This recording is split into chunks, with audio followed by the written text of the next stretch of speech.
let's talk about the battle of beliefs. John Henry Patterson said, before you try to convince anyone else, be sure that you are convinced.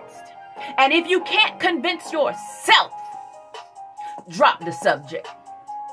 Last time I checked, no one was standing in line to buy a bag of doubt, to buy a bag of fear.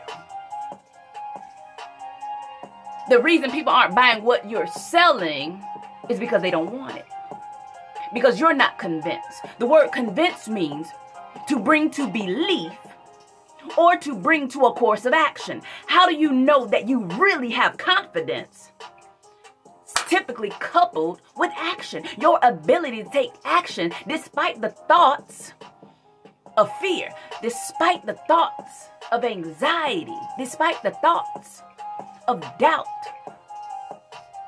Are you convinced that you are the one to lead the massive global change? Are you convinced that you are the one the world has been waiting on? Are you convinced that you have what it takes? Are you convinced that you can create something out of nothing? Are you convinced within yourself? Because if you're not convinced, it's going to show up in your presence. It's going to show up in your conversations. It's going to show up in the way you dress. It's going to show up in everything you do and the way you do it.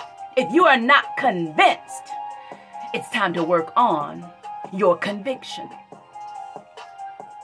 So you can elevate to a level of belief that can move mountains. That you can elevate to a level of belief that will allow you to move in the moments. That you will elevate to a level of belief that will allow you to stand flat-footed and do what you were created to do. Are you convinced today? Because when you are convinced, it increases your confidence. And when your confidence increases, it allows you to effortlessly take action. Did I make it simple and plain for you to understand so you can run with it? Let's go!